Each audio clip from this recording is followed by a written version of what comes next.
Ferrari has entered a bold new world with its first SUV, the Purosangue. It's been a long time coming, but Ferrari's first SUV has been revealed, and this is it, the Purosangue. The company is quick to claim that it's not actually an SUV. It's unlike any other car, said Ferrari CEO Benedetto Vigna. It's a sports car opening a new segment. So where does this new Ferrari Purosangue sit in the market? If we compare to fellow supercar maker Lamborghini's Urus SUV, the Purosangue is 4,973 mm long and 1,589 mm tall, so only slightly shorter and lower than the Urus, although the Lamborghini is considerably more practical, with a 616-liter boot compared with the Ferrari's 473-liter luggage space. Ignoring the one-off pin-in concept car and the ultra-rare 456 GT Venice, the Purosangue is the brand's first-ever four-door, four-seater with access to the rear seats via a powered, rear-hinged, welcome door. While this will all sound alien to Ferrari customers, the price still reflects the brand's prestige and the car's high level of performance, with UK prices for the Purosangue starting from £313,120. Engine and performance. Purists might scoff at the idea of a Ferrari SUV, but the brand has gone to great lengths to instill its creation with prancing horse DNA. Under the long, clamshell bonnet that opens high from the back sits a new 6.5-liter naturally aspirated V12 engine producing 715 bhp and 716 Nm of torque without even a hint of electrification.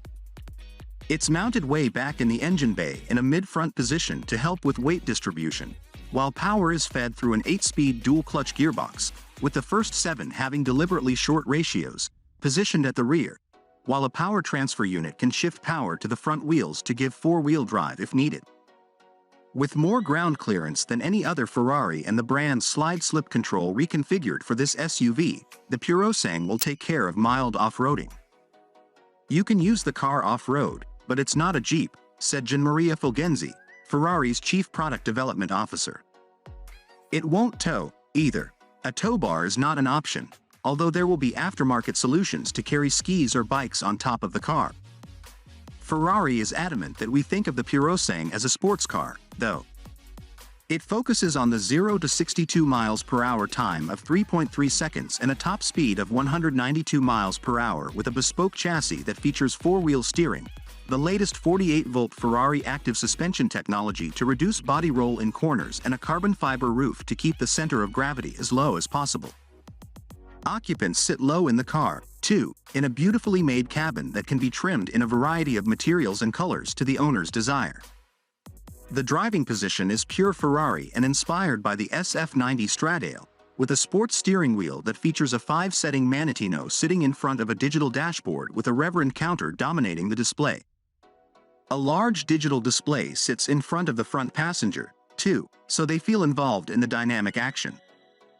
Although access to the rear seats is a little tight through the rear hinge doors, once you're in there's impressive leg and headroom, and enough comfort for the long journeys Ferrari expects owners to take in the Purosangue. More usual front hinge doors would have meant making the car longer, upsetting the 49/51's front-rear weight distribution and the styling, which features sharp creases along the flanks and clever aerodynamics that do their best to improve downforce and efficiency. They include air curtains that effectively seal the 22-inch front wheels, 23 inches at the back, and prevent turbulent airflow being generated. Pronounced, floating, wheel arches are in a darker finish to give an impression of separating the chassis from the body. The design theme continues onto lower sections at the front and back of the car, helping to hide many of the electronic assistance aids, too. However, when it comes to tech, Ferrari is plowing its own path. There's no built-in navigation. Ferrari thinks it's best to leave that to the best systems available as apps through Apple CarPlay and Android Auto, while it also eschews any software over-the-air updates until it can satisfy itself that there won't be any security issues. The Purosangue may be the priciest of performance SUVs, but it does come with an additional surprise package, 7 years of service and maintenance included in the price. That's if you can buy one. Existing Ferrari owners, many of whom will have another brand's SUV in their garage, are likely to snap up the first cars, with interest said to have exploded once the announcement of a V12 engine was made. There's a big risk that we won't be able to satisfy demand and we may have to close the order book, Ferrari's Chief Marketing and Commercial Officer Enrico Galliera told us. Q&A with Enrico Galliera. Q. How important is the Purosangue to Ferrari? It's extremely relevant. It completes a journey to complete the model range of Ferrari. It's covering the last segment not covered by Ferrari and means the Ferrari brand answers all our clients' needs in the Ferrari range. Q. Is the Purosangue going to be Ferrari's biggest seller? A. We committed publicly to not going over 20% of total sales during the life cycle. We're not using this car as a volume maker. We will remain consistent with our founder Enzo Ferrari's mission to remain exclusive. Q. Who's going to buy the car? A. It'll be a barrier remover. It'll be less intimidating and something you can drive with friends and family. It will attract people new to Ferrari, but most cars at the beginning will go to existing clients who we need to reward for their connection to us. It's existing clients who requested this product. Thank you for watching. Please subscribe and turn on notification for more video.